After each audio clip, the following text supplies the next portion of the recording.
अस्सलाम वालेकुम, welcome to another vlog. और आज हम एक नए सफ़र पर, एक नई सैर पर, कुछ नए रास्तों को एक्सप्लोर करने के लिए निकल रहे हैं और आपको भी हम अपने साथ इस सफ़र में रखेंगे।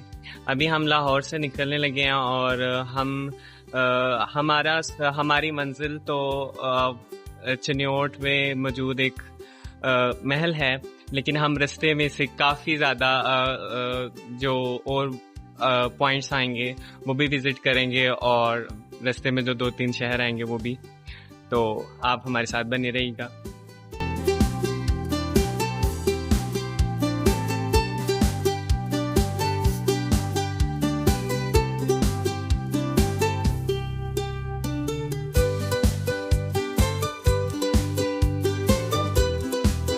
हम लाहौर को पीछे छोड़ आए हैं, लाहौर की इमारतें, लाहौर की गलियों को, और अभी हम NH5 में मौजूद हैं जो हमें मुल्तान की तरफ लेकर जाती है। लेकिन हमने यहाँ से सिर्फ फूलनगर तक जाना है और ये बारिश वाला मौसम बना हुआ है, आपके सामने है और हर तरफ सब्जा। और आप पाकिस्तान में कहीं भी चले जाएं, पहाड़ों में चले जाएं, सिंध की तरफ चला जाए, रेगिस्तानों में चले जाएं, लेकिन जो पंजाब की हरियाली है, पंजाब की खूबसूरती है, वो एक तरफ है, वो उसका कोई मायने नहीं। रास्ते में हम ये पीछे अभी इतने खूबसूरत गांव और इतनी खूबसूरत सड़कें और वो ग्रीनरी, ऐसे लग रहा था किसी ज़मुर्द को देख रहे हैं, इतना कीमती और खूबसूरत।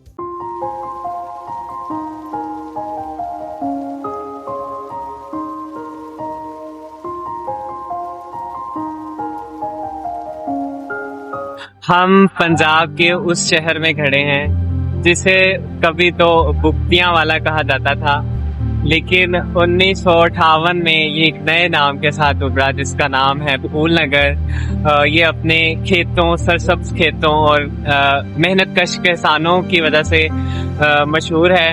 हम अभी इसके दरवाजे पे खड़े हैं और एक तरफ से ये पीछे हमने नेशनल हाईवे को छोड़ दिया है और हम फूलनगर में दाखिल हो गए हैं और यहाँ से हम अपना आगे रावी को क्रॉस करेंगे और फिर अपना सफर आगे कंटिन्यू करेंगे।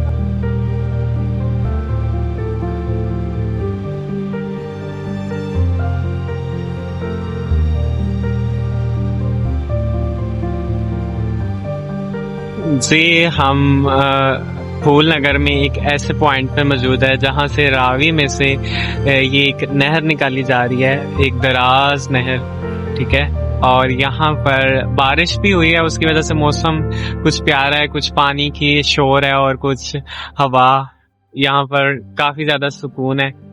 रावी वो भी जो बह रहा है, अब तो रावी में पानी भी है और तुम्हारी और हमारी कहानी भी है। वो सुना है ना कि रावी च पहाड़ी कोई ना तो तेरी मेरी कहानी कोई ना।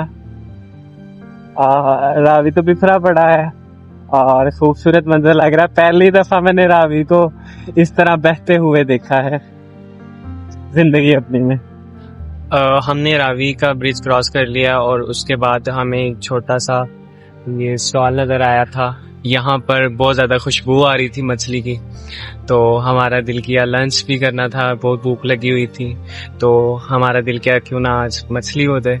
तो अभी हमने यहाँ से मछली ऑर्डर की है और वो खाएंगे। और यहाँ की सिटिंग बहुत प्यारी है, दरिया के किनारे, दरख्तों के बीच, खामोश, बहुत ही खूबसूरत और बहुत ही पुरसुकून जगह है।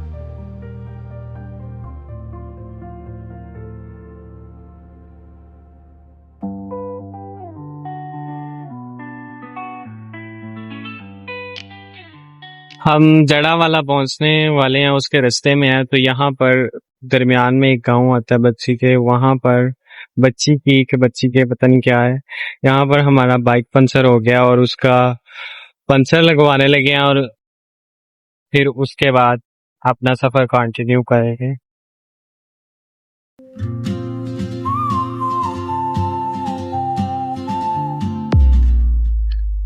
So this is the room we are staying at. हम यहाँ पर रह रहे हैं। क्या होटल का नाम है? फाइन स्टार होटल है फैसलाबाद में। लालपुर गैलरिया के पास ही है और रूम तो काफ़ी अच्छा है, साफ सुथरा है, वेरी कूजी। फ्रेश होकर हम भी अब लालपुर गैलरिया को विजिट करने आए हैं। हमारा फेवरेट काम, हम परफ्यूम चेक करेंगे अब और लेंगे भी। हम इस वक्त लालपुर गैलरिया के अंदर मौजूद हैं और हमने यहाँ से कुछ परफ्यूम बाय किए हैं और आउटफिटर से कुछ बाय किया है और अभी हम इधर बर्गर लैब में बैठे हुए हैं। ठीक है, खाना ऑर्डर किया और प्रमोशन नहीं करी थी। हाँ, प्रमोशन हम कौन सा दिखा रहे हैं, सब कुछ बर्गर लैब आए। हाँ, लेकिन कोई बात नहीं, इतने से क्या ही प्रमोशन हो जाएगी, हमारी तो खुद की प्रमोशन नहीं हो रही। हाँ, अभी हम कुछ शर्ट्स बाय करने आए हैं। जी, सुबह हो चुकी है और हमने रेडी शेडी हो गए हैं, नहा नु लिया है और मेरी ऊपर वाली शर्ट इस्त्री होने गई है और नाश्ता हमारा आ गया है, टोस्ट है, चाय है और साथ में जैम है, तो वो हमारा फेवरेट है। उसको करने के बाद हम थोड़ी सी फैसलाबाद को देखेंगे, थोड़ा सा फैसलाबाद को देखेंगे, थोड़ी सी नहीं, और उसके बाद फिर हम चनियोट की तरफ चलेंगे। ये वो बिल्डिंग है जहाँ पर हमने रात को स्टे किया था और अब हम घंटाघर की तरफ जाने लगे हैं फैसलाबाद के। नाश्ता वगैरह हमने कर लिया, रेडी हो गए हैं और अब घंटाघर की तरफ चलने लगे।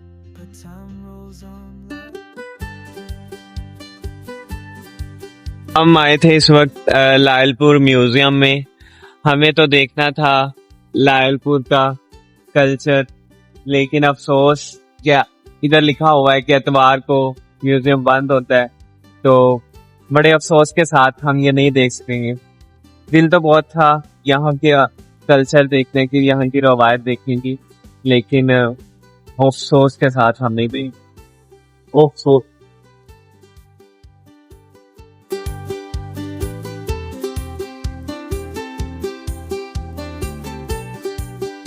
फैसलाबाद से चनियोट के लिए निकलने लगे, लेकिन हमने सोचा कि क्यों ना पहले बाइक को भी थोड़ा सा रिफ्रेश कर दिया जाए, इसके अंदर इंजन ऑयल चेंज कर लिया जाए ताकि ये हमारे सफर में हमें किसी किस्म की मुश्किल ना पैदा। एक मसला फैसलाबाद में जो हमने काफी ज्यादा देखा वो ये कि यहाँ शहर में बहुत ज्यादा राउंड अबाउट्स हैं, कसरत हैं, लेकिन ये शहर पुराने तर्ज पे, पुराने स्टाइल में डिजाइन है ज्यादातर, और न्यू सड़कें नए तर्ज पर नहीं है, इसका ट्रैफिक मॉडल न्यू ही नए दौर के हिसाब से नहीं है। इसी वजह से रस्तों में बहुत ज्यादा ट्रैफिक जैम और हर जगह पर ट्रैफिक गाड़ियां नजर आती हैं। इसको थोड़ा एडवांस है ये भी करेगा।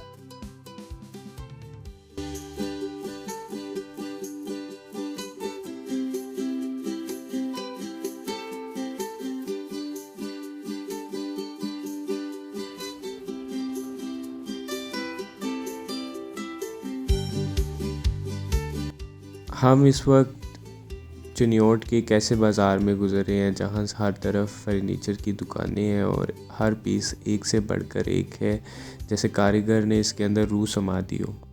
हम जिस महल की तरफ जा रहे हैं वो शहर के बीचों बीच है, पुराने शहर के बीचों बीच, जिसका रास्ता इन गलियों से गुजरता है।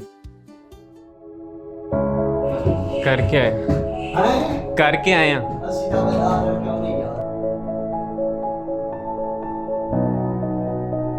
इस वक्त हम उमर हयात पैलेस में मौजूद हैं और इसका इंटीरियर नहायत खूबसूरत, इससे खूबसूरत चीज़ मैंने आज तक नहीं देखी। इतना खूबसूरत, इतनी डिटेलिंग कभी नहीं देखी।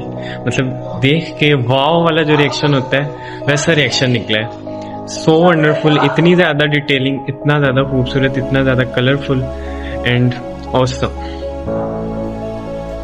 ऊपर आप देखें, वहाँ पे आपको कुछ पेंटिंग मिलेगी, नजर आ रही है, वहाँ पे आगरा का शीश महल बनाया गया।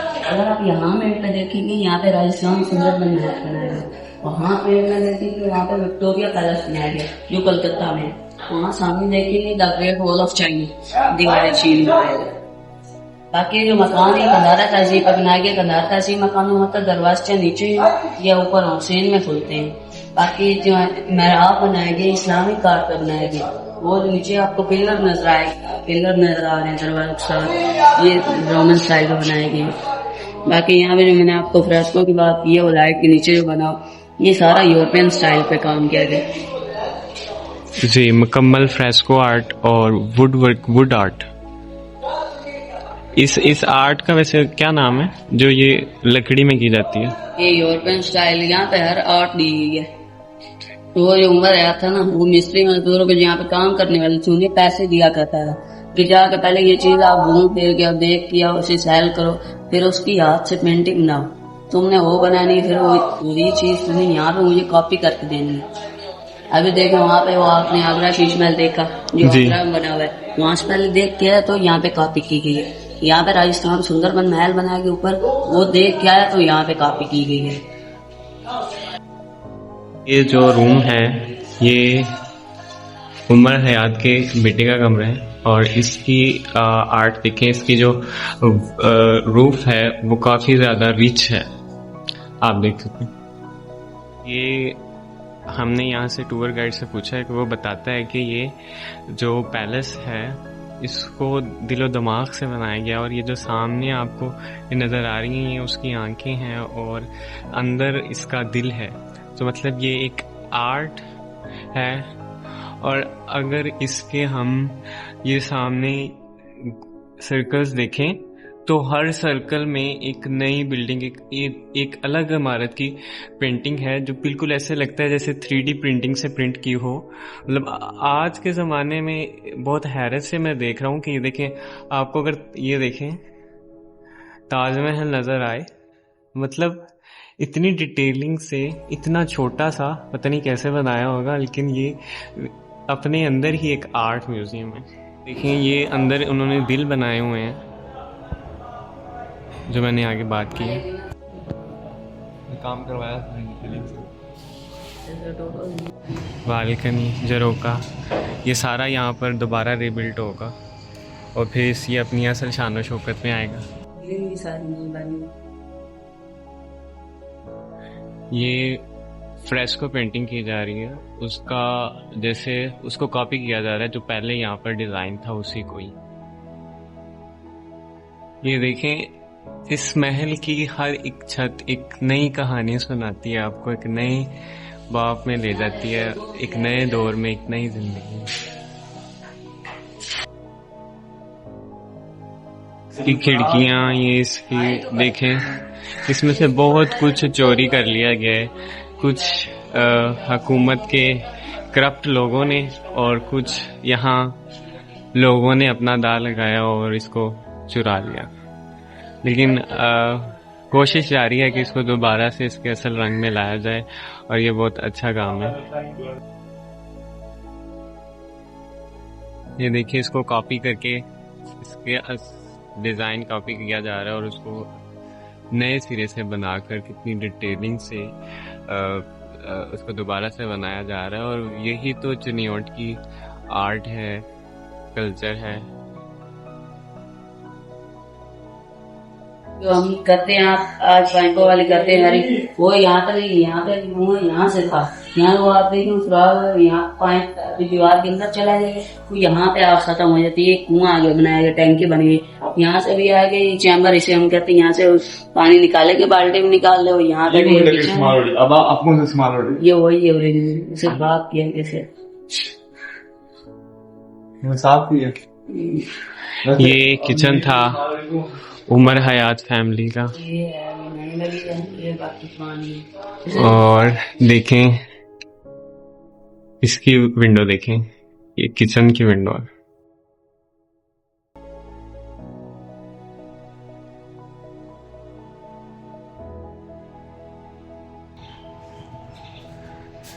ये सारी विक्टोरियन स्टाइल पे स्टेयर्स बनी हुई हैं। इस महल को कुल मिला के दुनिया की सारी आर्ट्स को जोड़ के एक नमूना तैयार किया गया। और जो गुलजार था जिसके नाम पर यह महल है, कहा जाता है कि वो इसी वॉशरूम के अंदर वफ़ात पा गया था अपनी शादी के बाद।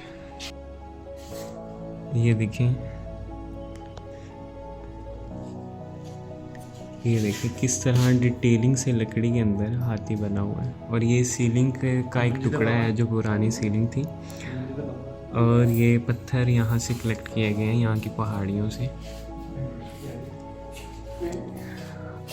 और देखें किस कदर, ये देखें इनके फर्नीचर का हिस्सा है। And this is the tyre of Umar Hayat car. ये ड्रेस है उनका। ये यहाँ पर यूज़ होने वाले कुछ बर्तन हैं।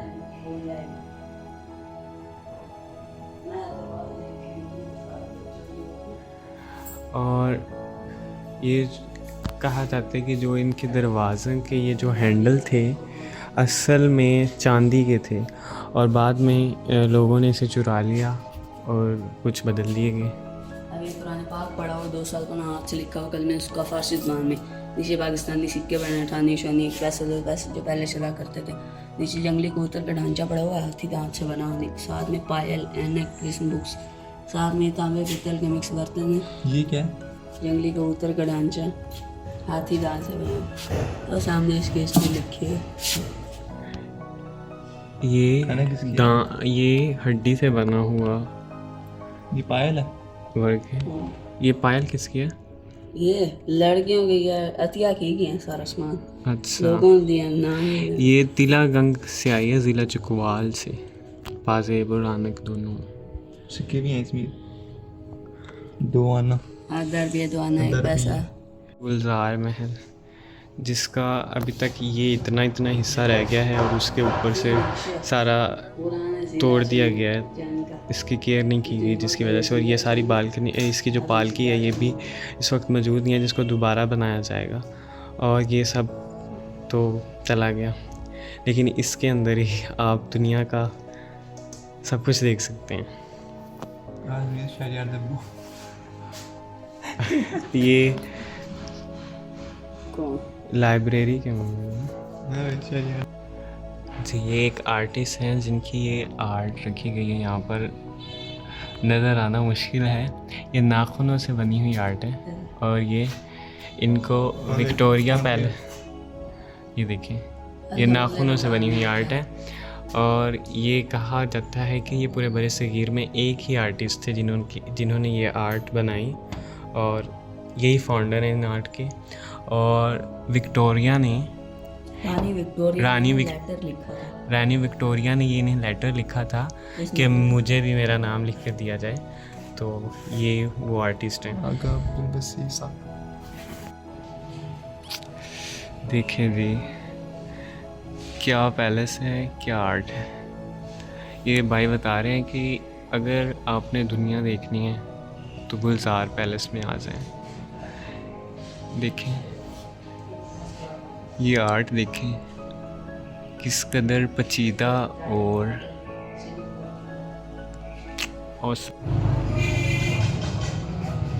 इस तरह का था ये महल और इसका कलर चेंज हो गया जी। इस तरह से ये हाथ से कार्विंग कर रहे हैं और ये देखें कितनी नफासत से काम किया जा रहा है इसको सजाने के लिए। एक एक पीस को ये देखें किस तरह से बनाया जा रहा है।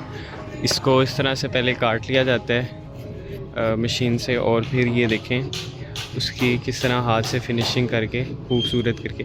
अब देख सकते हैं इसके अंदर कितना रिच है लकड़ी का वर्क। तो ये एक एक पीस को अगर ऐसे बनाएं तो सोचें आप कहाँ जाती है बात। और काबिल तारीफ़ है ये काम।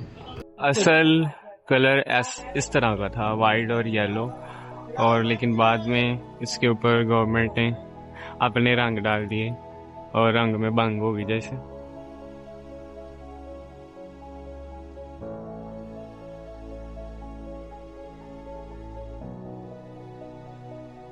हम मौजूद हैं चनाब के दरमियान में। एक ये छोटा सा पहाड़ी है, इसके दोनों तरफ आगे भी और पीछे से भी चनाब गुजर रहा है और दरमियान में ये पहाड़ है। तो हम इसकी टॉप पर चढ़ने लगे हैं और वहाँ से व्यू देखने लगे हैं शहर का।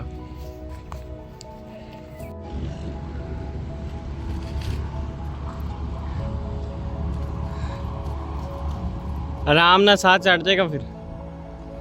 ये देखिए उधर से भी गुजरा है चनाब और इधर से भी और दरमियान में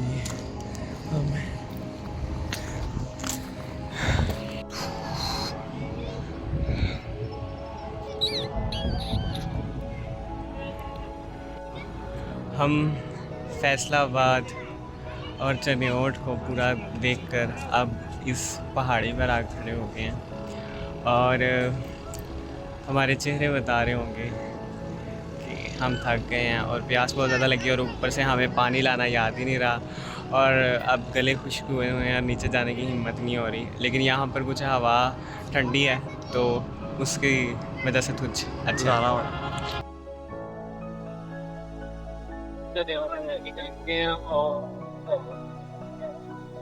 मैं ये बता रहा था कि हम चनियोट से निकल चुके हैं और ननकाना साहब में गुरु नानक के जन्म स्थान की तरफ जा रहे हैं, क्योंकि हमने यही फ़ैसला किया पहले था कि यहाँ पे घूमेंगे।